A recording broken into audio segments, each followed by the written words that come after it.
I think a lot of people can relate to my situation. Rent is insane, and good-paying jobs are hard to find. I was just getting by when my landlord decided he wanted more money. It's not like I had the time or money to fight it.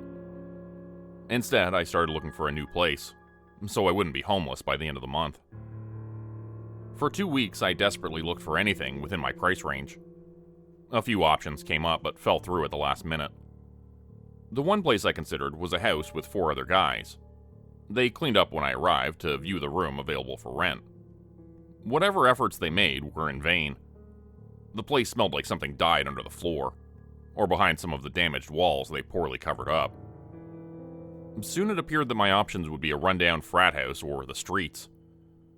When an affordable apartment came on the market, I thought it was a miracle.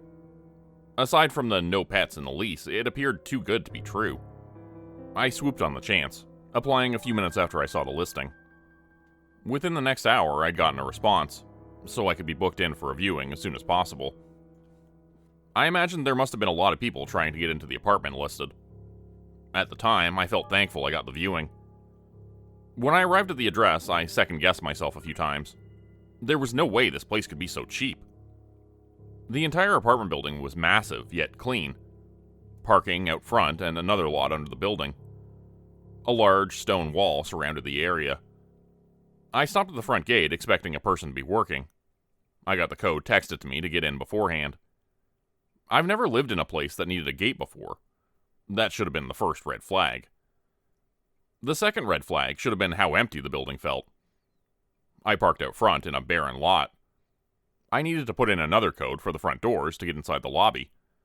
Again, no one was at the front desk. It made me pause and wonder what a front desk person would even need to do in an apartment building. It felt like more of a hotel to me. The inside of the lobby was spotless. I saw my reflection on the smooth marble flooring. A set of stiff white sofas were arranged waiting to be used. A mixture of perfectly fanned-out magazines sat on a black coffee table in the middle of the seating area. Nothing looked as if a single person had ever touched them. A slight chill ran down my back, but I blamed that on the air conditioning. I was told to go right up to the 10th floor and to the apartment I wanted to rent. Someone was going to meet me there. Even the elevator smelled too clean. I wondered if this place had been built recently, and maybe that explained why no one was around. Maybe they hadn't filled all the rooms yet. Inside the elevators were mirrors on the walls, creating an illusion of the room going on forever. When I pressed the button to go to the 10th floor, the doors sat open for a full minute. When they closed, the entire space jerked hard downwards. I was then shot up faster than any other elevator I've ever been in. A sinking feeling jumped to my stomach when it finally stopped. If I moved in, I would take the stairs if I could. I ran out the open doors, my heart fluttering from the sudden jolts in the ride upward. I took a moment to recover and to look around. The carpet was a simple light gray that matched the walls. A wooden table with a vase of fake silver flowers sat outside the elevators. The place looked more like a hotel than an apartment building. I wondered if this had been built as one, but switched to more long-term renting after the project had been completed. It also looked way over my budget. I hoped I didn't waste a shift off work for some sort of renting scam. I found the right door. I knocked, even though I'd been told to go right in. A voice called out, inviting me inside. I cautiously opened the door, expecting anything. The apartment was clean and cool. It had way more space than I needed. A middle-aged man stood in the middle of the living room. He'd been rearranging flyers for nearby restaurants. I opened my mouth to introduce myself. He cut me off by taking hold of my hand in a firm shake. Mr. Park, so nice to meet you. I hope the complex meets your standards. I'm the owner, Norman Freed. His voice was deep, with a bit of a British accent. He practically sang my last name, putting my nerves on edge. The bright smile and voice could have won anyone over, and that's why it bothered me. Why would he put so much effort into this meeting? It's not as if he wouldn't have 100 other people wanting to rent this apartment. I started, unsure of what to say. Any questions I had disappeared, and I mentally cursed myself. Let's give you a quick tour of the place. The furniture is included in the price if you're interested in it. I want to make the move-in process as easy as possible for my future tenants," he said as he guided us to the other rooms of the apartment. There were 2 bedrooms, one larger than the other with a bathroom attached. It had been stocked with essentials, which also threw me off. I've seen most apartments come with a dishwasher and fridge, but never one with a bed, fresh towels, and a full living room set. I couldn't hold back my look of suspicion. "I know what you're thinking. This is far too good to be true, correct? I'll let you look over the lease for as long as you like. There are no hidden costs or fees. Just this apartment, with everything at the price listed in the ad," Norman assured me. How can you afford to rent apartments so cheap? I imagine you could get triple and still have a line of people, I said, unable to get past that point. The smile never left his face. He'd been expecting to explain himself. "I come from a rich family. My parents passed away, leaving me with an amount of money I could never spend in my lifetime. Not even if I tried. I could have anything I've ever wanted aside from one simple thing. A legacy.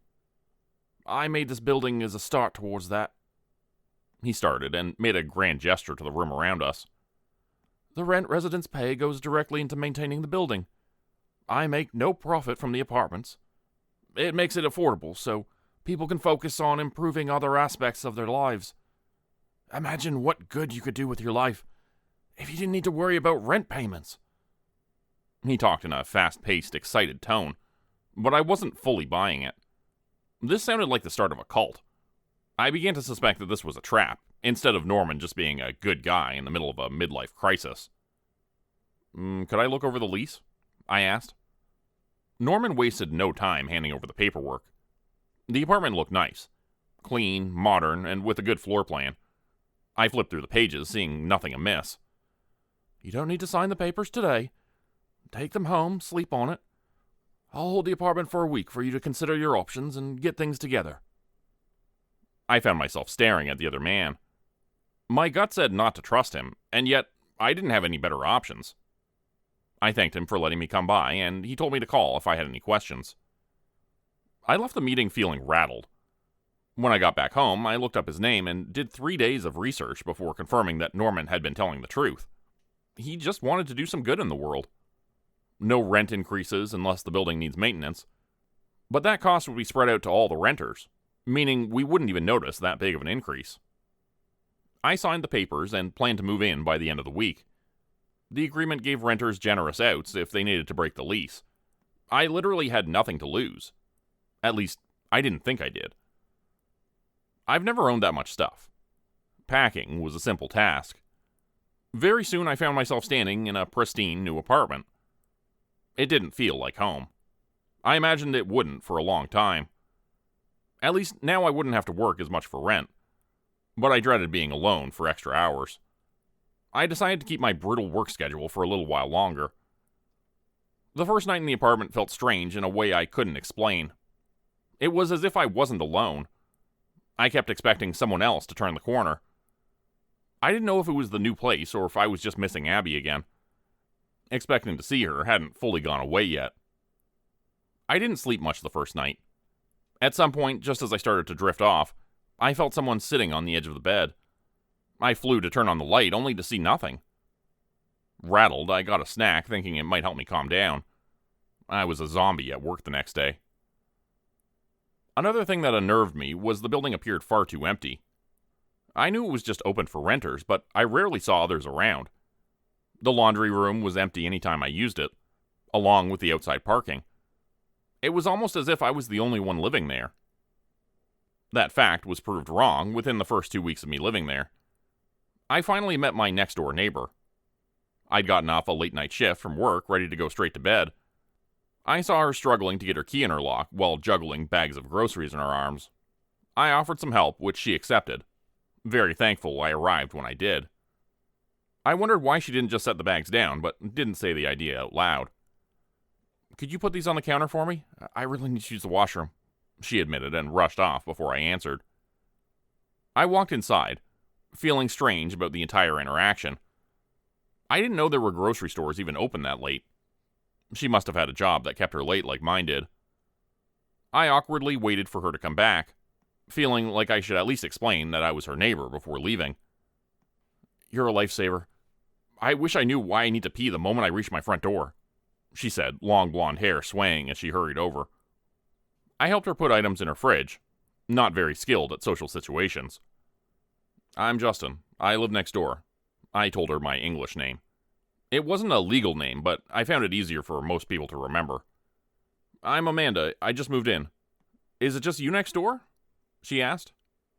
I doubted she was trying to pry, just making some conversation. "Are you living alone? You bought a lot of food for one person," I commented as I looked around her place. Aside from some clothing on her couch, her apartment looked the same as mine. There wasn't any sign of a second person, even though she had bags of bulk pasta and rice. "Oh, it's cheaper per pound to buy more. I freeze a lot of meals. I can drop off some dinners for you from time to time if you like." Her offer threw me off a little.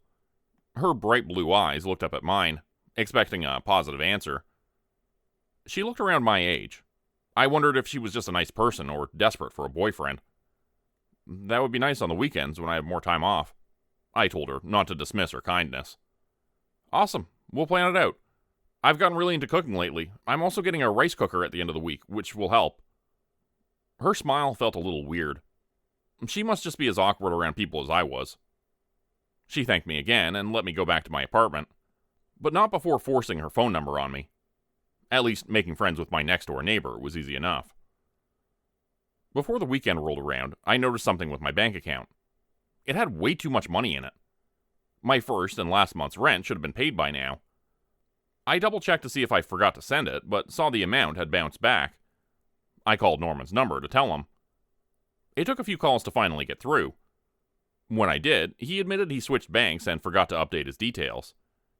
The new bank was giving him a hard time, and he said he would waive my payment because of the stress he'd caused. I insisted I needed to pay.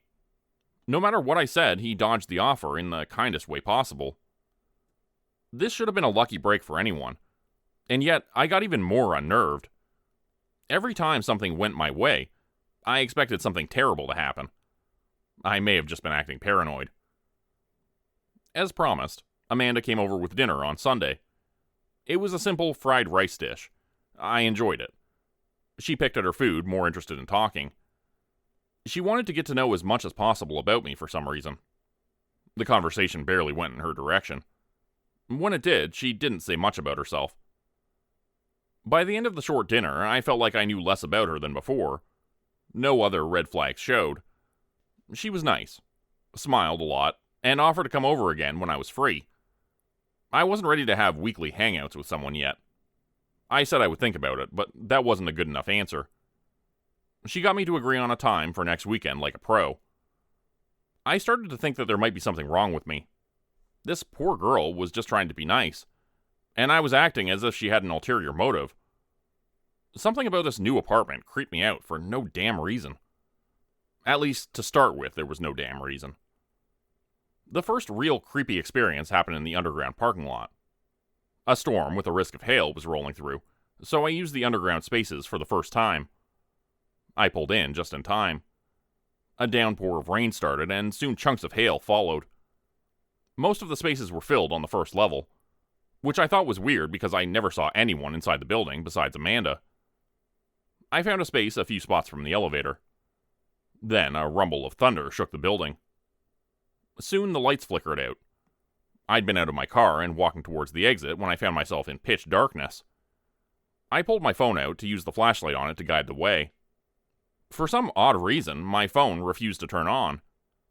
My breathing started to get heavy as I waited for the lights to go back on. Your mind starts playing tricks on you in the dark very quickly. I should have stood still, but I wanted to get out of there as fast as possible. I thought I knew what direction the first level was. I stumbled around in the dark, the still air feeling almost suffocating. Since I wasn't bumping into cars, I figured I was going in the right direction. Only a few minutes passed in the dark, but it felt like hours. The lights flickered back on to show just how far I had walked in the wrong direction. Instead of going towards the elevator, I stumbled near the ramp that led to the third level. The lights for the next level didn't turn back on. I found myself staring off into the darkness, wondering just how I got so lost.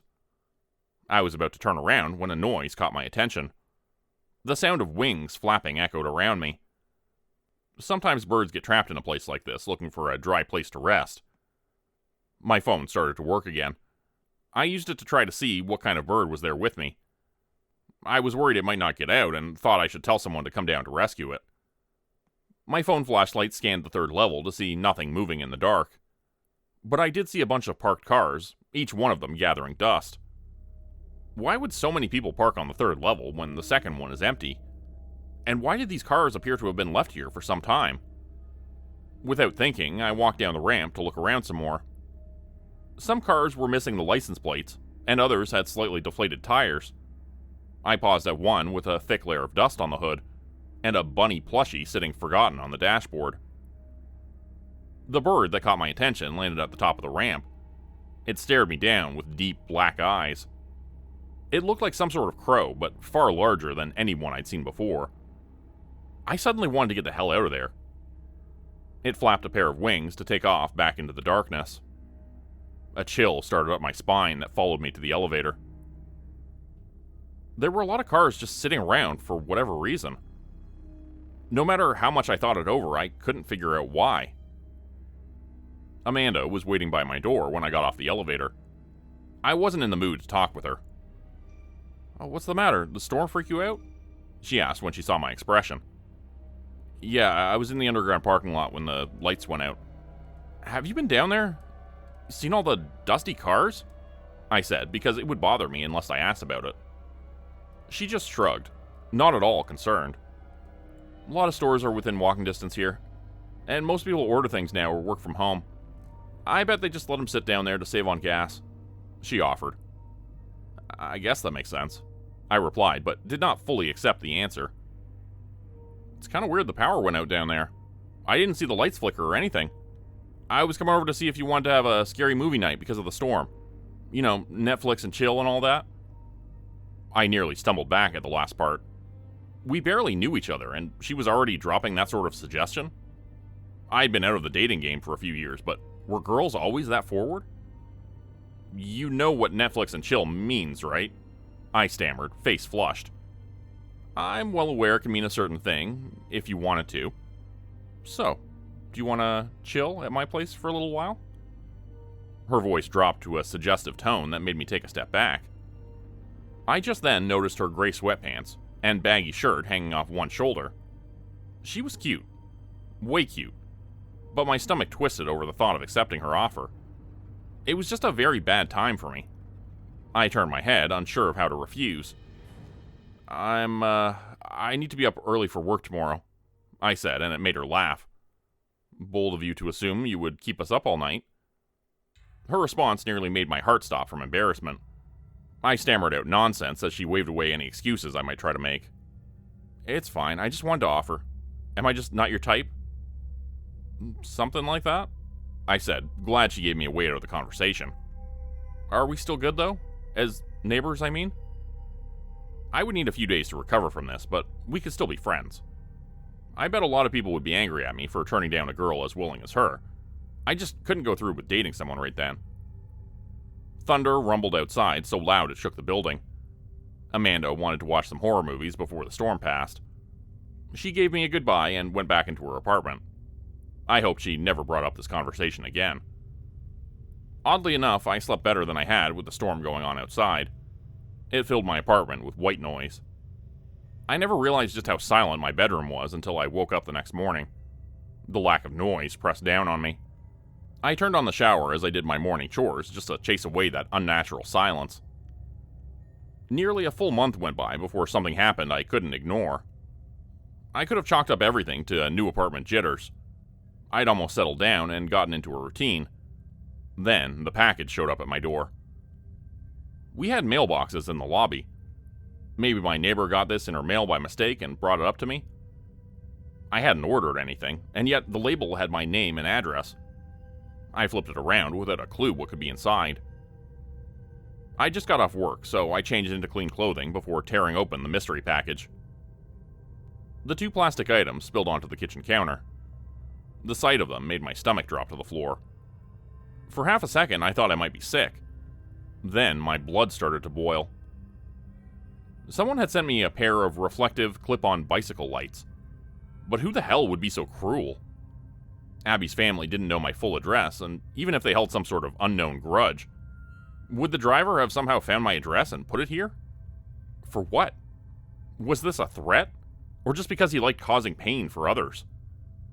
I tossed the clips and the wrapping that came in into the trash.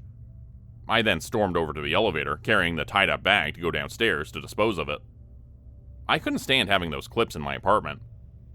My finger slammed on the basement button. It had been a while since I'd felt that kind of rage bubble up. The elevator started to drop.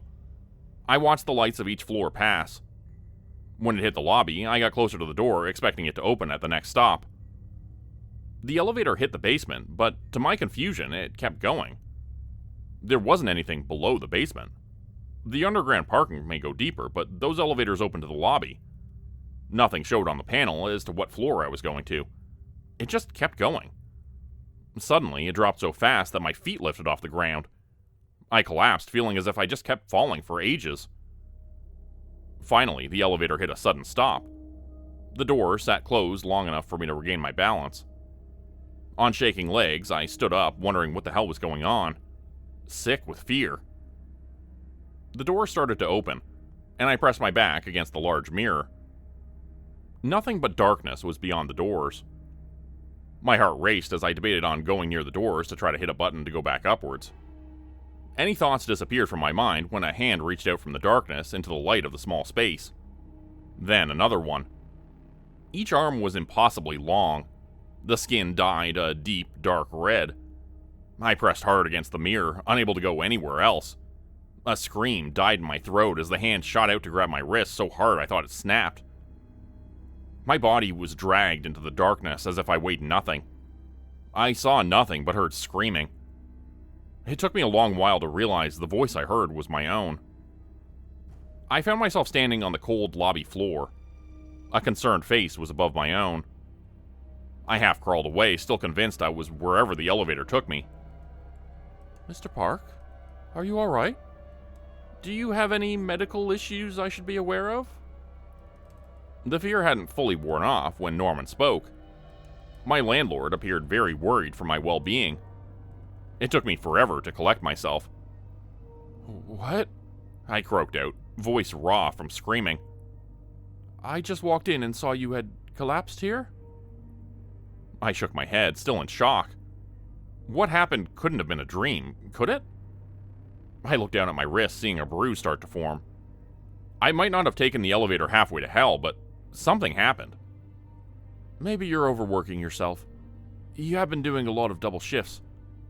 Why don't I take you back up to your apartment so you can rest for a while? My overly kind landlord offered. I was just about to refuse him when Amanda stepped off the elevator. She paused, seeing me on the ground. I asked her if she could help me get back upstairs in case I collapsed again. She did so without question. Norman asked me to contact him if I ever needed anything. I agreed, just so he would let me leave. I didn't tell my neighbor what happened, just that I wasn't feeling very well. I couldn't shake the feeling of being watched. I barely heard what she said when I walked back inside my apartment. The feeling of having someone right behind me didn't go away. My hand started to shake, and whatever rational part of my brain that was left screamed at me to leave. I decided to listen to it. I started to pack an overnight bag to get away from this place. I also wanted to call my parents. I hadn't heard from them for nearly a year because we lived in different countries. I didn't know what time it was for them, and I didn't care. My finger hovered over the screen to call them. Suddenly, I felt bile rise to my throat. I dropped my phone to double over. Black liquid came spilling out, leaving a burning, bitter taste behind. Tears came to my eyes, making it impossible to see until they cleared.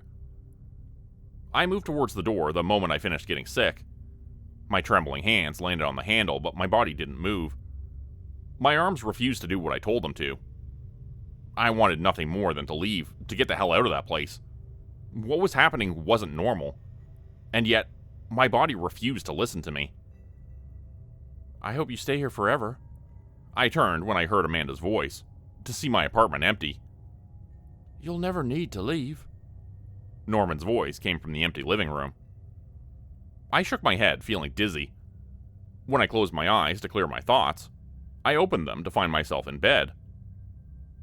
My ringtone went off, waking me up. I didn't remember going to bed last night.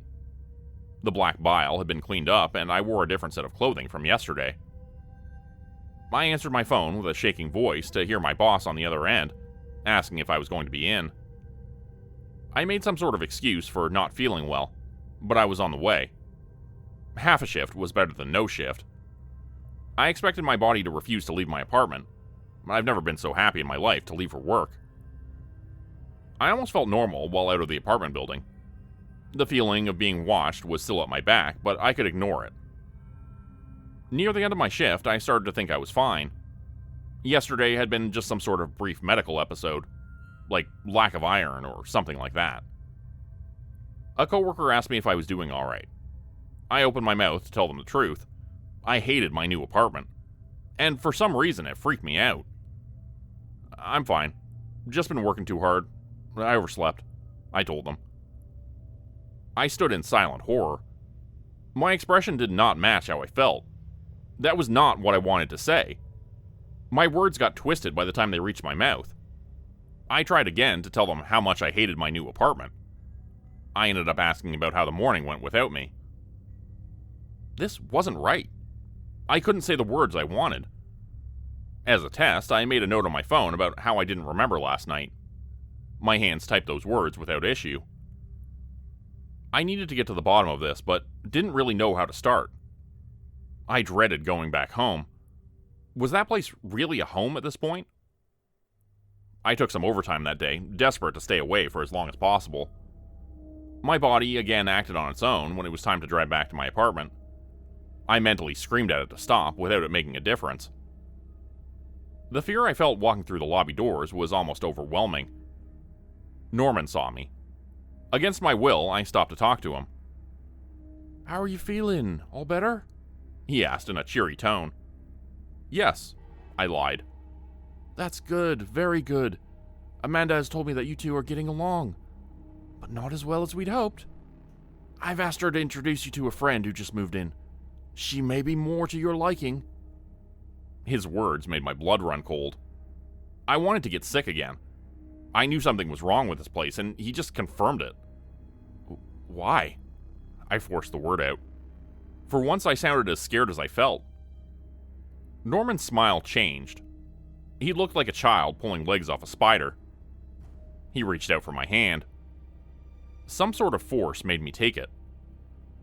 I made this place to make everyone who lives here as happy as possible.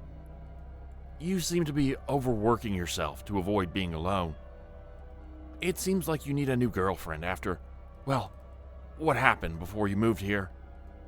Don't worry, leave everything up to me. I'll make things all better for you.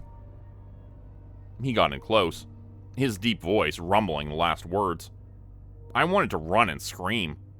I wanted to call someone for help or do anything aside from what I did at that moment. Thank you. I appreciate you taking me in. I'll do whatever I can for you in return.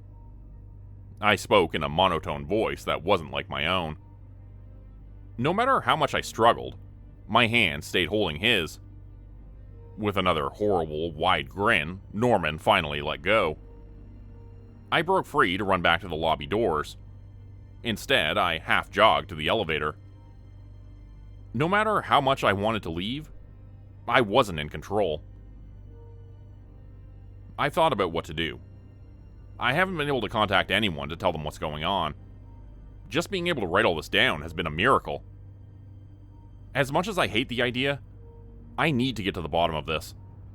I won't ever be able to escape if I don't figure out how Norman can control me, or what exactly happened in the dark at the bottom of the elevator. I need answers, even if they kill me. I haven't made any progress in getting answers. Aside from leaving for work or groceries, I can't get away from this place. I tried to trick whatever was controlling me. I pretended as if I wanted to check out the new natural food shop that opened near the airport. I'd already bought tickets for the first flight back to my parents' country. I jerked the wheel at the last second, but my hands turned it the other way. Instead of getting to the airport, I wrecked my car against a steel roadside barrier. It was a miracle I didn't die. Amanda picked me up from the hospital to give me a ride back to my apartment when I was released. I wanted nothing more than to beg the doctors to let me stay for one more day. The words simply wouldn't come. I sat in her car, listening to her happily talk the entire way home. Everything she said sounded forced. I felt trapped in some sort of play, all of us just acting out our parts. I wondered if she was doing all of this against her will as well. Before the accident, she introduced me to a friend of hers who lived one floor above ours. Jasmine was the opposite of Amanda in almost every way. She was shy, with dark hair and eyes. Lately, Amanda started inviting her over more often. It was clear they both wanted me to start dating one of them. I was thankful that it was only a suggestion and I could refuse the request. I still had an ounce of choice in my actions. I took some time off work, which was brutal. I hated staying in the apartment. A set of unseen eyes followed my every movement. My only moments of peace were at work, mostly at the bookstore where I took some part-time shifts. Days started to mix.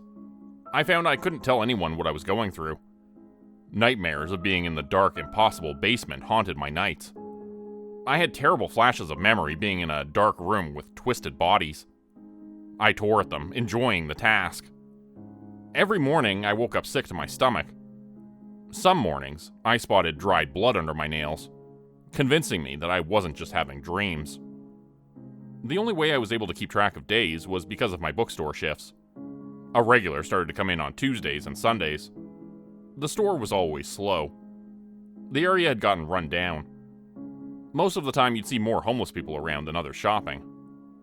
When I heard him coming into the store for the first time, I expected to see someone just trying to get out of the rain for a few hours. Instead, I spotted a person that made me forget my troubles for a moment. A green wallet poked out of his back pocket with cute frogs printed on the front. He wasted no time going to a shelf to pick up a book to carefully look over the pages. He held the paperback as if it was a delicate thing, and not a run-of-the-mill, old, yellowed mystery. His light hair sort of matched the color of some of the older pages that faded over time. I expected him to have bright eyes, but his were so dark they almost looked black. I didn't understand why I stared at him for so long. There was something about him that made him seem different from any other customer who had ever set foot inside the store. If he noticed my stares, he didn't say anything. He just went about the store carefully picking out books. Not a single one had anything in common with the others. He was looking for some quality in them I didn't understand. His footsteps didn't make a sound on the normally creaky hardwood floor. When he had a stack, he came over to pay. We didn't speak once the entire time he browsed. I told him the total, and he pulled out the frog wallet to give the exact change. Who even carries cash anymore? I bagged up his books, and for some reason called out to him before he left the store. You should really hide your wallet better. There aren't the best kind of people around here, I told him. I hated how tired I sounded. He stopped to feel where he placed his wallet. Because it was so long, it poked out from his back pocket. He lifted his baggy sweater to hide the frog print from sight. Thank you. His voice was so soft I barely heard it from the door. I couldn't explain why that simple interaction meant so much to me. I wondered if it was because it was just so damn normal. I couldn't talk to Amanda or Jasmine without thinking they were hiding something from me. I wanted to scream at my coworkers about what was going on in my apartment, but the words came out all wrong. It had been so long since I'd gotten to say just what I wanted to. I honestly thought I had a chance to get through whatever was happening, if I could just keep one normal piece of my life. I think you're working too much. Maybe you should take some time off. Those words from Norman cut through me. How long had I been staying in this building when he dropped that bomb with a smile? 2 months? 3? I should at least keep my part-time job. I still need to pay rent, I said in a shaking voice. He gave it some thought. The same bright smile I hated came to his face when he nodded. We both knew paying rent was a lie. Not a single payment had come out of my account since I moved in. We still pretended as if everything was normal. I started to sleep more after I gave up on one of my jobs. I had nothing else to do with my time besides pacing my apartment and sleeping. Sometimes I was blessed with no dreams. But when I did have nightmares, they were far more vivid than before. The one that frightened me the most was one I would never forget. I felt my feet against the cold marble floor as I went to the elevator. The long free fall towards the basement caught in my stomach. My legs brought me into that darkness that felt as if it went on forever. I heard noises that sounded almost human. As I walked further along, the floor became wet. The overwhelming, sharp iron smell suffocated the air. A hint of candlelight showed at the end of the pitch-black room. I wanted to turn back, but my legs kept going. I honestly would rather die than see what waited there. I stopped at the edge of a wooden stage. Deep, red layers of curtains blocked the view of the back hall. 2 people stood waiting for everyone to arrive. The figures beside me, barely in the light, weren't human. At least, they weren't anymore. Each body twisted into ghoulish shapes that made my skin crawl. The first figure on the stage spoke in a garbled tone. Their form was nothing but hazy static. I knew the second person on the stage, though. Every part of my body screamed at her to run. Amanda stood so close to me. If I had control over myself, I knew I could have saved her. A wide, crazed smile stayed on her face as the other figure handed her a long, curved dagger. She raised the blade towards herself, the expression of pure joy never leaving. I woke up screaming before I saw the blade come down. My body was covered in sweat. I sprinted to the bathroom to purge whatever was in my stomach. My entire body refused to stop shaking. I wish that was just a nightmare. Glancing down at my dirty, bare feet, I knew it wasn't. My only thought was to make sure Amanda was alright. I ran next door, my fist hitting hard on the wood. To my shock, the door opened. Carefully, I took a few steps inside to find nothing. No personal items, no food in the fridge. No sign she had ever lived there. I never even knew her last name. I tried to call the police to report someone missing. The same sickness came to me before I dialed the last number. Without anything else to do, I took a shower, got dressed, and waited silently in my room for Tuesday to come around. I needed a normal interaction with a person not connected to this building. But this terrible place wouldn't let me wait in peace. A knock came to my door. I refused to answer until I heard a female voice on the other side. "I heard you weren't feeling well. I, have some food." Against my better judgment, I let Jasmine inside, hoping maybe she would tell me what happened to Amanda. She went right to work warming up some soup on the stove. "You look awful," she half joked. "What day is it?" I replied in a cracked voice. "Monday. You really should take better care of yourself." "Have you heard from Amanda?" I pressed, too tired to run around the subject. "I don't know an Amanda. Hey, how about I stay with you for a day or so? Just to help you get back on your feet," she offered, her soft voice staying chipper. "Please, I just want some answers," I begged. I was at the end of my rope. I would get on my hands and knees if she would just tell me why I couldn't leave this damn place, or what the hell was happening in the basement. She stopped cooking and turned off the stove. Within seconds, she had my hand and started to brush back my hair. "You poor thing. You know, if you just accept this, it's not that bad. You can do whatever you want with whoever you want. Just embrace what your body is asking for." I jerked out of her grasp, a chill going through my body. The kind and soft Jasmine I was introduced to shifted her personality on a dime. "You should go," I said, keeping my voice even. "Your girlfriend isn't even here anymore. Why bother holding on to your feelings for her? Like, move on already. Just bury her." I saw red before she even stopped speaking. I did something I never thought I could. I slapped her hard. She stumbled, almost falling to the ground. The fact I felt some kind of positive reaction from the assault made me want to run away from myself. Instead of crying or getting upset, she laughed. "Did you like that? You should keep going, I don't mind." Using more force than I wanted to, I grabbed her by the wrist to drag her out of my apartment. I knew I hurt her again. She didn't struggle, she just laughed the entire time. I slammed the door on her face, my breathing refusing to settle down. "Call me. I'll come by any time." I gritted my teeth, holding back a reply. I hated this. Everything. I hated what I was becoming. I hated this apartment, and I hated being without answers. At least I learned it all happened on a Monday. Just one more day and I could get back to the bookstore for a hint of a normal life. It was raining on that Tuesday. I brought an extra umbrella just in case. The regular, who treated the books so carefully, came in right on time. His hair and shoulders were wet, showing he'd been caught in the rain. Aside from saying hello or complimenting his wallet, I hadn't said much to him. And that was all I needed. I considered how weirded out he might feel if he knew just how much I looked forward to saying one or two words to him. I watched his routine of picking out used books in such a gentle way. I still had no idea what he was looking for when it came to them. He picked out such a different array of topics, I thought he might be getting these for something other than reading them. Oddly enough, I never had the urge to ask him about himself. He paid with the exact change again. Before walking away, I came out from behind the counter with the spare umbrella. "I have two if you need one," I offered. He looked surprised at the offer. He quietly thanked me. Our fingers touched, and the strangest thing happened. The brief contact hurt. I pulled back, my hand feeling as if it was on fire. My face then turned a deep shade of red over the odd reaction. I just got a cramp," I lied. He wasn't buying it. He pulled out the receipt to write something on the back. "If you need help with anything, call me." It was the most I'd ever heard him speak. He had some sort of accent I couldn't place. Carefully, I took the paper he offered to look over what he wrote down.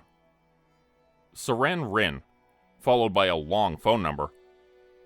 I wanted to refuse his offer. I needed something normal in my life. Calling a regular customer for help wasn't normal. "Anything. I promise I'll answer," he said in a stronger voice. I nodded, feeling a strange fluttering in my stomach. Someone was on my side. Someone outside of that awful apartment building. And that was the reason why I couldn't call him. Thank you. I meant those words. Just knowing someone offered to help was enough. He left, fully expecting a call from me at some point. But deep down, I hoped we would only see each other in the bookstore. I think Norman must have sensed my good mood that day. I saw him again in the lobby. He stopped me, his expression breaking for a half second. "You still look awful. How about leaving that part-time job of yours? The stress can't be doing you any good. I have some other projects you'd do great with. I'll tell you tomorrow what they are." His poor acting could no longer cover up how sinister this man was. I knew I liked something about the bookstore, and he finally took it away. I was given a taste of freedom, then stripped of it. I hated him at that moment. "Enough to kill me?" he asked, eyes narrowed and a deep voice mocking.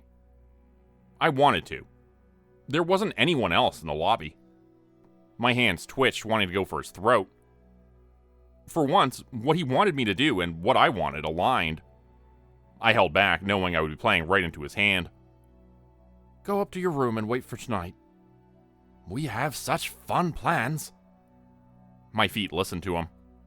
My body moved stiffly to the elevator. Only when I entered my apartment did the spell I was under break. I screamed, all the fear and frustration coming out. I wanted to call for help. I wanted to tell someone what was going on. But anytime I tried, everything revolted against me. I now had nothing. Not even myself. My only choice appeared to be just to wait for whatever Norman wanted to do with me.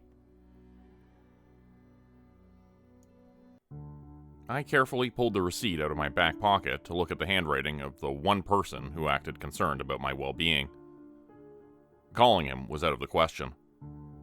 I thought back to Amanda. How I wasn't able to save her. I didn't see that dagger go into her chest, but I knew she was gone. Calling wasn't just trying to save myself. Jasmine's fate may be the same as her friend shortly enough. I pulled out my phone to dial the numbers. The same revolting feeling came to my stomach. Black bile came from my mouth and my thumb locked up. The promise that Sarin would answer gave me enough strength to push through those awful feelings to hit the final number. I heard his voice, but not what he said. The pressure in my head forced me to the ground. I coughed and sputtered, my entire body racked with pain. Somehow, I said the hardest words of my life. "Please help," I choked out. "I'll be there in 10 minutes," Sarin replied, just before the phone died. I stayed on the ground, rolling in pain. I dreaded the fact that he answered. I begged that I would just die so nothing happened to him. I wasn't so lucky. Knock, knock, Mr. Park. I heard Norman's voice. I struggled to sit up to watch him open the door. The urge to punch him in the face got me to my feet. I made my way over to him, fist ready. None of that. At least, not right now, he commanded. I hissed in frustration as my arm lowered back to my side. My muscles hurt as I fought against his control. He noticed my phone and the receipt on the floor. He picked up both items, then handed the receipt to Jasmine, who had just walked into the room. Mr. Park, go into the lobby and wait for the person you called. Then kill them, Norman said to my sheer horror. Jasmine pulled out a lighter to set the small scrap of paper on fire, leaving no trace behind. Norman kept my phone, and I knew I would never see it again. An expression came over my face, one I couldn't control. I was smiling. Something just below the surface was looking forward to hurting Sarin. This wasn't me. No amount of struggling or internal screaming made any difference. I was trapped in my own body, helpless to stop what was coming. Outside, I appeared calm. Inside, I wanted to run and scream. 10 minutes was like an eternity of waiting. Finally, Sarin arrived at the lobby doors, a worried look on his normally calm face. Instead of the baggy sweater he wore at the bookstore, he was dressed in a suit and tie. Are you alright? What happened? He pressed as he followed me through the lobby. It's easier to explain upstairs, the other force controlling my body said. He nodded, not suspecting anything. We walked into the elevator. I've never wanted another person I cared about to die. Most people said I was to blame for Abby, but this time there was no way around it. I was going to kill a person. The doors closed and we rode in silence for the first 2 floors. You're not acting like yourself. His soft voice came from behind me. I watched in horror as my hands flew to his neck. With strength I didn't know I had, I lifted him off the ground. His legs kicked, trying to get out of my grasp. I pressed so hard that the mirror behind him cracked. I saw my reflection and didn't recognize who stared back. Eyes wide and crazed. A grin so wide it took up my entire face. This was a true nightmare. I felt his warm skin twist under my fingers. I wanted to break his neck to make this quick, but he gasped for air as his hands pulled at my own. Tears didn't come. Just the disgusting happiness from hurting another person. I could never forgive myself for calling him. When all hope was lost, Sarin did something I didn't understand. He shoved a small, black, paper-like object near my mouth. It confused the thing that took over my body long enough for me to act. Somehow, I knew I needed to accept this from him. I ate what he offered, and the effects hit me instantly. My hands let go of him to claw at my own neck. My vision swam. Whatever had control was pushed aside for a moment. It fought back hard to return to its power. It took everything I had to push it away again. I fell to my knees, the inside of my chest feeling as if 100 wasps were stinging my lungs. No matter how much it hurt, I refused to give up. If it took over again, Sarin would die. I coughed up black liquid for what felt like hours. The pain flared up as the other force thrashed. I pulled and pushed until finally the war inside settled down. I still felt something there, but it wasn't the dark, heavy force as before. For the first time in weeks, it didn't feel like something was watching me. I hadn't fully recovered, but I needed to see if Sarin was alright. At some point, the elevator stopped. I crawled over his slumped body, tears threatening to spill over. He weakly raised his head, throat bruised from the attack. Are you alright? He asked in a hoarse voice. I shook my head. I didn't understand how he could ask someone who just attacked him such a question. I didn't mean to... I spoke, unable to find the words. The door's opening brought my attention to the other side of the elevator. Jasmine was on the other side, with 2 men I'd never seen before. They all appeared confused, then set off to finish what I'd started. She pulled out a knife to aim directly at Sarin's face. For once, though, I was in control. At least, for the most part. I knocked her back with way more strength than I expected. She slumped against the control panel. The other 2 men were carrying weapons. They seemed to be moving in slow motion. Tossing them out was an easy task. One was knocked out, but the other went running towards the stairs. I let him go, knowing I wouldn't catch up. I carefully lifted Jasmine to half-drag her out of the elevator. It appears as if you've been possessed, Sarin spoke, startling me. He looked fully recovered from the attack. The bruises on his neck almost faded. Like, by a ghost or demon? He half shook his head, looking deep in thought over his next response. No, by tainted magic. Okay, what? Wait, I said, putting my hands up, trying to understand what had just been thrown at me. That's an understandable reaction. It seems like I should have properly introduced myself. I'm Agent Sarin Wren. I work for a company that deals with supernatural events, he said, which really didn't help me be less confused. Is that why you kept coming to the bookstore? Did you somehow know I was mixed up in all this? I questioned. No, I like books. However, I did sense there was something different about you. I was uncertain if it was because you were a half-breed or a human being affected by magic in some way. At least that was a straightforward answer. It did leave me with more questions, though.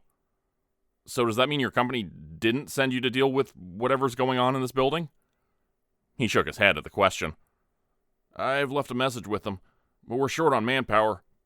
If they are aware of this building, then they did not deem it as enough of an emergency to take action.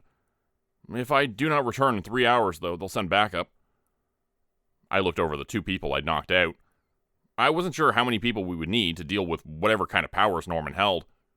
I doubted we could hold out for 3 hours. Why are you here, then? I asked, wondering why an agent was acting alone. Because you asked for help, Sarin said in a very warm tone. I nearly broke down and cried after he spoke. I doomed the both of us because I couldn't keep my issues to myself. I'm so sorry. I never should have... I started, but he cut me off. May I use your full name? He asked. I nodded, and he went on. Yijun, none of this is your fault. You should not apologize for the actions of others. It was strange hearing my own name after so long. I nodded, pushing back the tears that refused to go away. It took a moment to rub my eyes clear. Sarin offered help, and I asked for it. That was all. It had been so long of blaming myself for everything. I didn't know how to react when someone said I wasn't guilty. How did you know my name? I asked, knowing I didn't tell him. Caller ID, he answered back. The simple answer made me laugh for the first time in months. With that cleared up, we now needed a plan to get the hell out of here. What did you do to me? I mean, how come I'm not under Norman's control anymore? And could we do the same to everyone else? I said, trying to understand what skills he had. Sarin looked away as if he was guilty of something. I should apologize for that. I took a risk. I can purify darkness, sort of. My power risked your life. If you weren't strong enough to take hold of the magic that was left behind, you would have died. I highly doubt the same outcome would happen to the others. They accepted the darkness and the power it brings. If I purify them, it'll erase their entire self. I looked down at Jasmine, wondering if that was true. She did appear to be enjoying herself. And if what happened with Amanda really happened, she willingly handed her life over. Even if these people were like me, there would be no way to tell. Sarin only used his power because he knew I would die soon anyways. If we knew that someone wouldn't die from being purified, should we try it out? We'll need more people on our side to get out of here, I pointed out. It may be good for us, but bad for them. Instead of attacking us, they'll get attacked.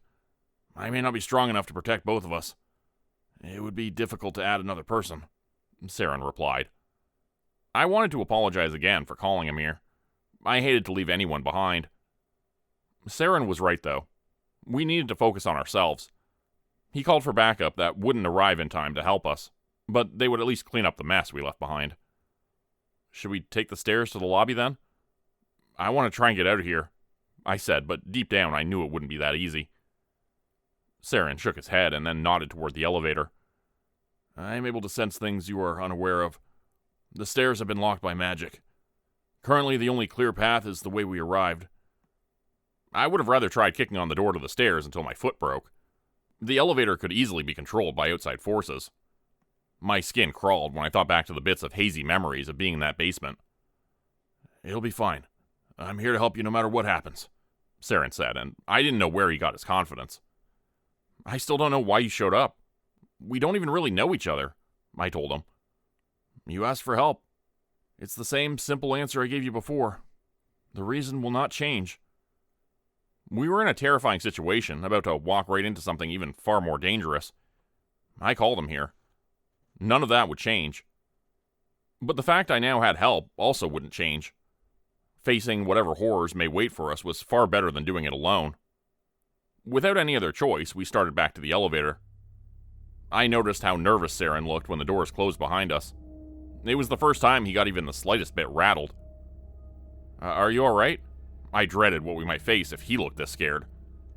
I hate elevators, he admitted. That human reaction made me feel a little bit better.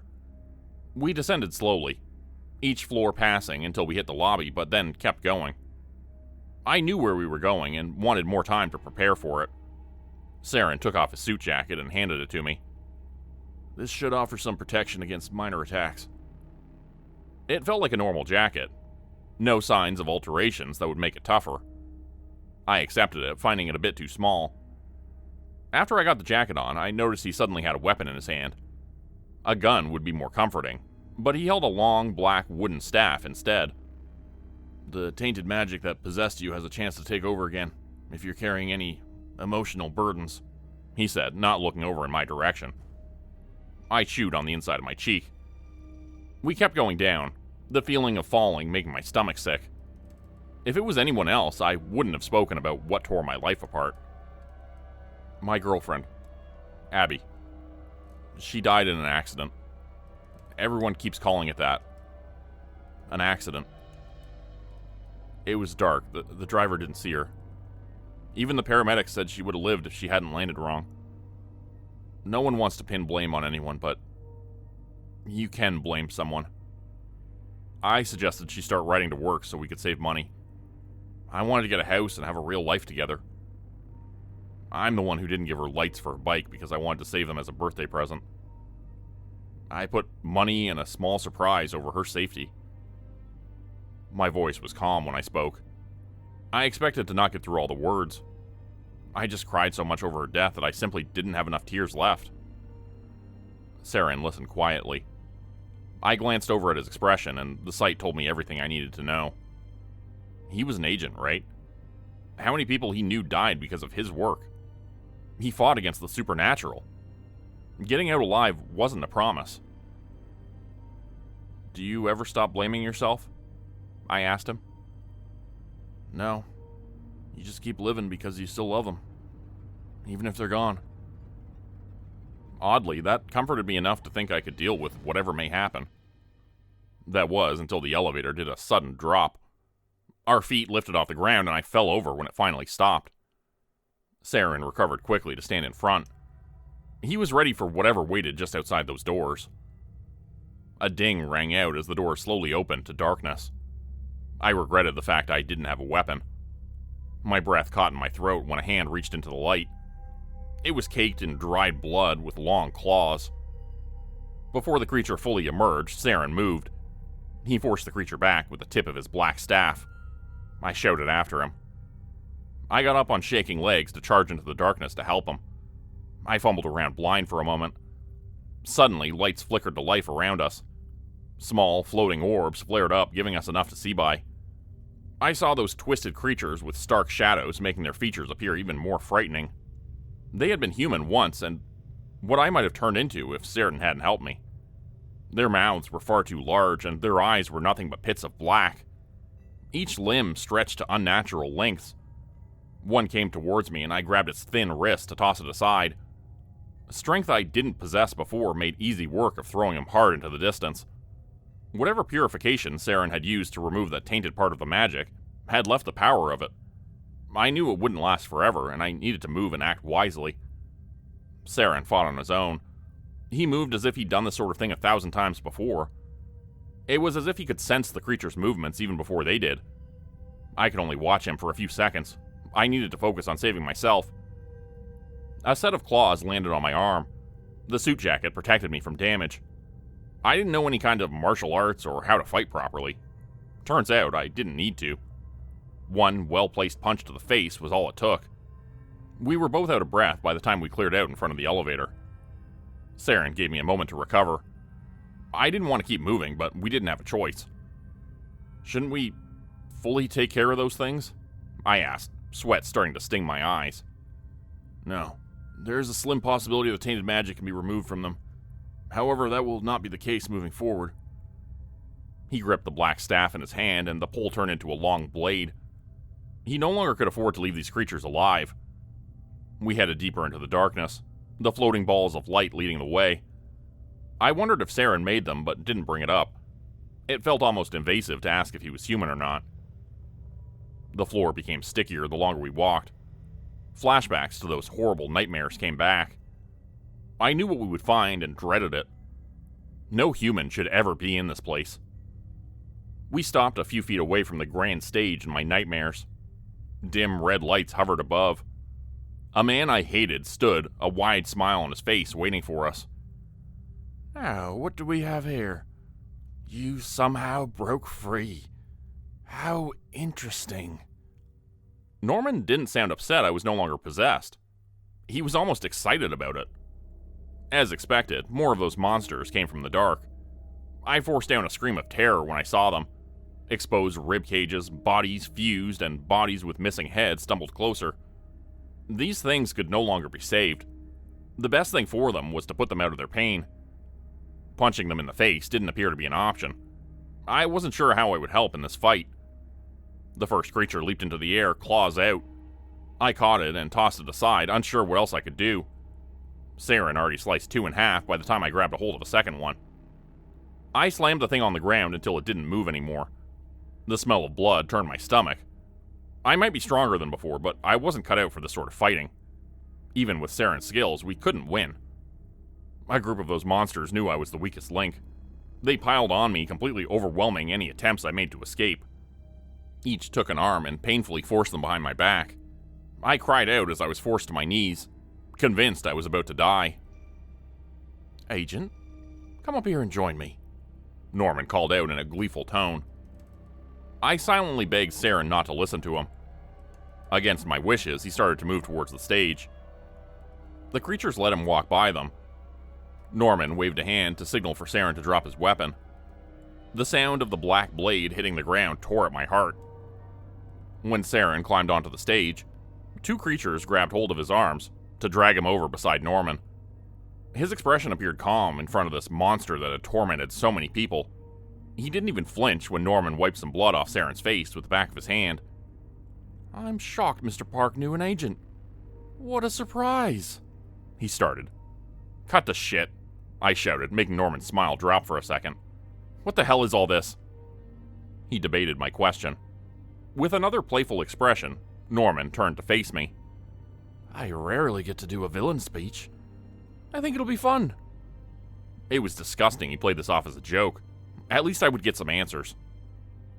As you may be aware, I'm placing tainted magic inside humans. It brings out their suppressed traits, letting them act on any impulse that comes to mind. No morals, no regrets, just sheer bliss from their actions. If you just accepted my gift, you would have greatly enjoyed your days with us, he started to explain. I spat as a response, which didn't seem to bother him. This is an exchange. I give people the chance to feel alive for a time. Eventually, the magic makes their bodies into what you see around you. When they're far too gone, I put an end to their suffering. You don't care about these people.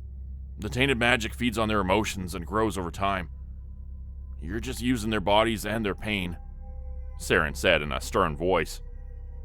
Norman's expression almost faltered from getting called out.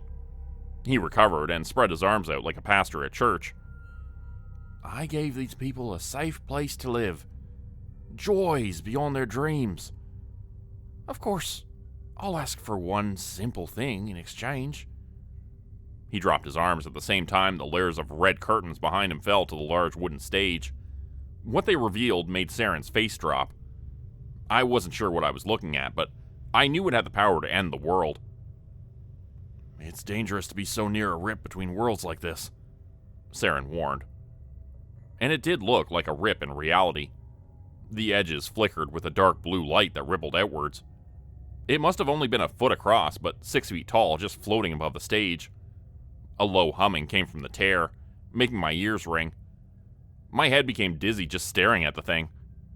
A primal fear came to the pit of my stomach. My body knew to be afraid for reasons my brain didn't know. "I came from this tear between worlds," Norman announced, his false kind tone finally dropping to a sinister one. "My mother was a part of a supernatural research team to investigate this opening. A monster made of nothing but chaos and madness slipped through. They were able to banish it back to where it came from, but not before it infected my mother with yours truly. I've been feeding this place with magic for so many years to open the rip large enough for my real father to come forth." I forced back the chill that went up my spine. The building may have looked new, but who knows how long it had been a trap to feed people to this portal to the beyond. Norman lured in people who no one would look for when they went missing, to keep this going for so long. I hadn't told my parents where I moved. I imagine it was the same for everyone else who arrived here, hoping for a fresh start. "If you let that tear open any further, what's on the other side will destroy this world," Sarin stated. He slightly pulled at the restraints, testing him. As a response, the monsters that held me in place bit down hard on my shoulder. The suit jacket kept the sharp teeth from digging into my flesh, but the pressure almost broke bones. Seeing this, Sarin stopped his minor struggle. "I am aware of that fact, so thank you for coming here and helping me towards my end goal." Norman walked over to Sarin, a large half-circle blade in his hands. I yelled for him to stop, ready to beg for the other man's life. If he wanted me to become possessed again, I would. I couldn't bear another person dying because of me. The blade touched the back of the agent's neck. His face was even, as if he was ready for death. He made eye contact with me and smiled in a way that he must have thought was comforting. I could do nothing but watch as Norman grabbed hold of Sarin's hair and then pulled the blade toward him. The steel cut through without any effort. In the blink of an eye, the person who answered my call for help had his head neatly removed from his body. Dark blood poured down the front of his white button-up shirt. Norman's cackling laugh echoed through the darkness. The hovering balls of light that followed us disappeared, leaving only the red light above the stage. I shook my head, not wanting to believe what I just saw. I almost threw up. If I had anything in my stomach, I would have. The creature held Sarin's limp body, so he stayed on his feet. Norman pointed the blade he used to take another life towards the tear in reality. "With this, I'm one step closer to my..." A deafening tearing sound cut off his words. The creatures flinched with some scattering back into the darkness. The room shook, causing Norman to fall onto the wooden stage. He stared in awe at the tear opening large enough to drive a bus through. Finally, what was beyond could be seen. I nearly lost my mind from just looking at it for a few seconds. Massive monsters moved beyond the rip between worlds. So many of them twisted into each other in an alien land.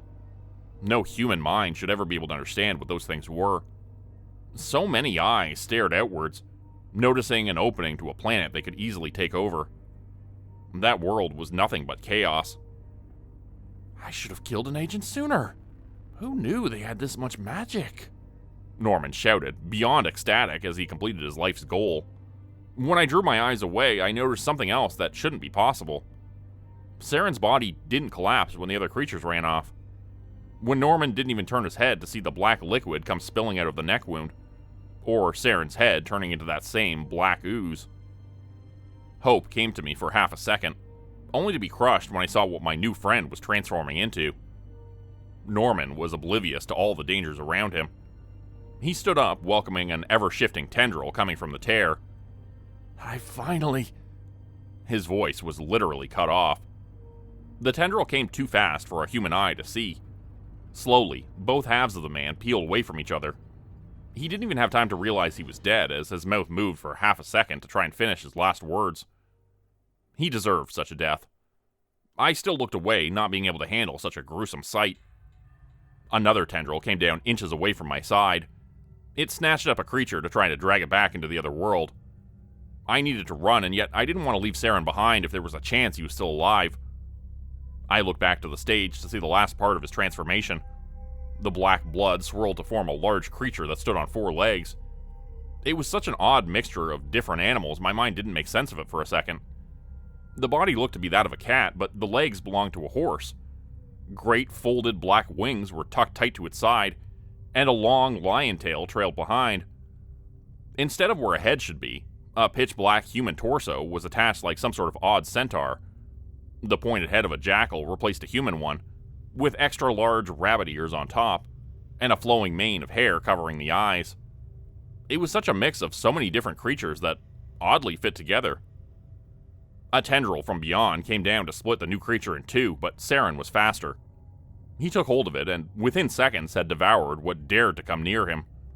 A booming sound came that was almost like a scream of pain.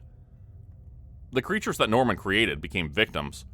Both Sarin and the tendrils attacked them, the tendrils dragging them away, but Sarin viciously ate them. Every time he consumed something, his body grew a little bigger. It was a miracle I hadn't been noticed by either of them. At first, I thought this might be a good turn of events. Then I realized the horrible truth. Sarin would not stop eating what was beyond that portal, all while getting larger and more out of control. If he carried on, the entire world would be at risk. I knew he would never want to endanger another person. If he stayed in this monstrous form, he would be as dangerous as the monsters he fought. I needed to get him out of here. I ran to try and pick up the blade Sarin dropped. The metal burned my hand and forced me to drop it.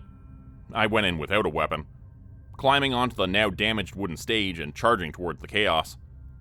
The tendrils grabbed hold of me, and for a second I thought I would get crushed to death. Sarin noticed the easy meal.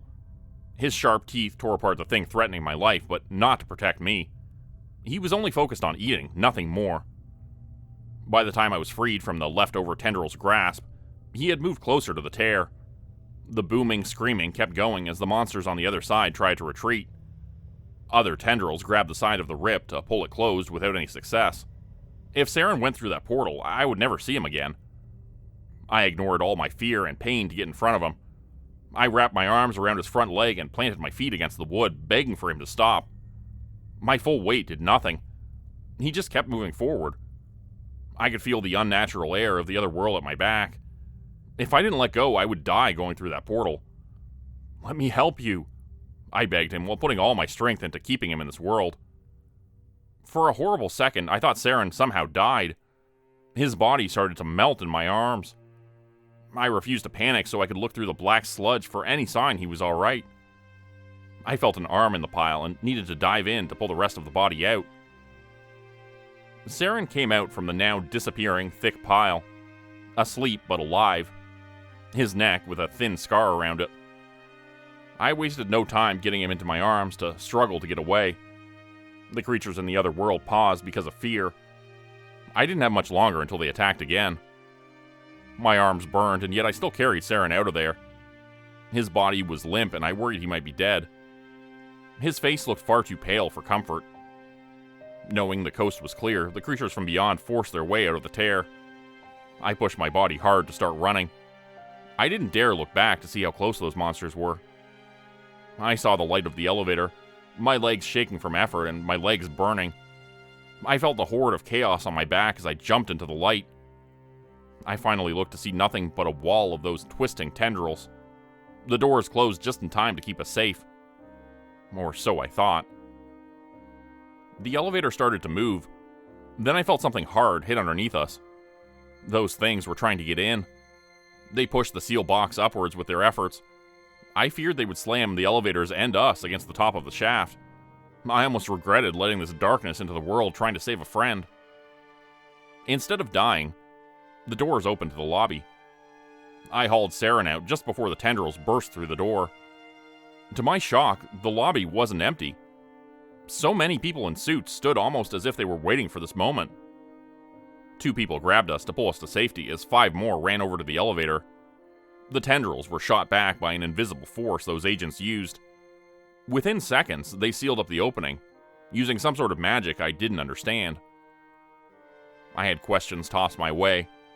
I didn't understand anything they said. My vision swam and I found myself falling to the floor. I woke up, head heavy, convinced I was still in the lobby. I sat up, yelling and looking for danger. My mind finally caught up to my surroundings. I wasn't in my apartment building. I was in some sort of private hospital room. I got out of bed, wanting to know what the hell happened. When I opened the door, I startled the person who was about to come in as much as they startled me. I blinked a few times, thinking I was seeing things. The nurse wore light blue scrubs, but her body was made of something that looked a lot like pink jello. Unable to help myself, I placed both hands on her face to squish her cheeks. Her skin was cool, and the experience was pleasant. She seemed to enjoy herself until she pulled away and suddenly slapped herself in the face. "Lalu, get it together. You're a professional," she scolded herself. I felt a bit guilty for basically feeling her up without permission, but she didn't address it. "You're not human," I said finally. "You're right. You're at a clinic for the supernatural. It seems like you won't have any lasting damage from your encounter, which is very good." After seeing horrible monsters, it was nice to meet a cheerful and cute one. "Is Sarin all right? And what happened to the building?" I pressed, starting to feel worried. "Oh, he's fine. In fact, he's at the room at the end of the hall. He'll have more information for you about the aftermath," she said, and was nice enough to direct me to his room.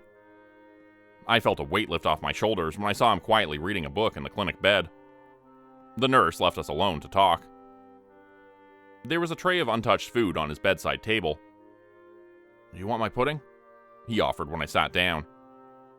I accepted it, wondering why he wasn't eating. He just told me he overate and wasn't feeling well because of it. Aside from that, he was fine. "The corporation sealed the building. It'll take some time to fully close the rip, but it can be done. Tears between worlds happen more often than others think, so it's not their first time dealing with this sort of thing," Sarin said as I ate. I suddenly wasn't hungry as I thought about just how many people had died over the years, and how close I came to joining them. How did that go on for so long? Is there an entire company to deal with this kind of thing? How did Norman carry on the way he did? Was it because he had powers you didn't know about? Sarin closed his book to answer my questions. "We investigated the area. There was no supernatural research team, and it appears the only one who knew about the rip was Norman. He wasn't a half-breed, didn't have any powers beyond controlling the tainted magic in that building.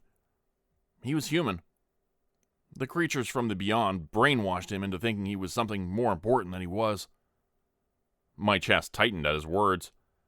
How many times had something like this happened? How many people were driven mad by forces beyond our world trying to get in?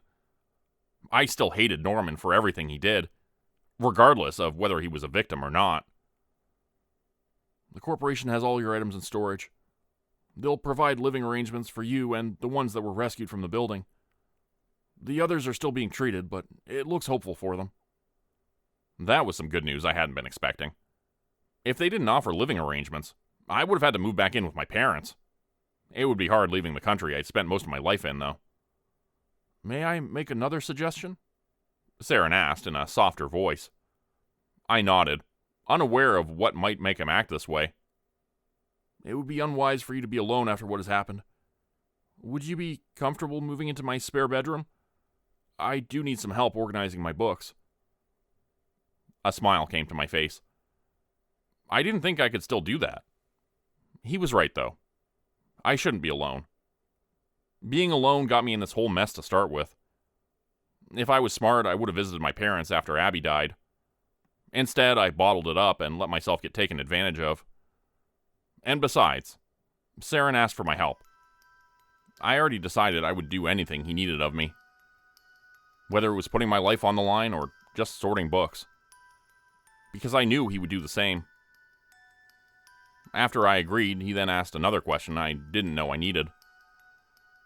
"What was your girlfriend like?" I smiled again. The pain in my chest came, but it didn't overwhelm me. I needed to talk about her, after keeping it all to myself for so long. And Sarin had nothing but time to listen. I was glad I asked for his help, even if he was a stranger at that point. If I didn't, I wouldn't still be here. After all the horrors, nightmares, and heartbreak, I got lucky enough to get through it. But only because I wasn't alone. Become a channel member today for early access, bonus videos, and special emojis only available to members. Check out the description below or click the join button for more info. If you'd like another way to help support the channel, please consider joining my Patreon page at patreon.com/JordanGroupeHorror. As a patron, you'll get access to bonus videos and content. You'll be credited at the end of every video going forward, and if you decide to stay for 3 months, I'll name a character after you which will be featured in a Hollow's End story. Links to join the Patreon are in the description. Thanks everyone for listening. Please like, subscribe, and comment to help the channel continue to grow. And see you again next time at 4 p.m. Eastern Standard Time. Hope you have a great night.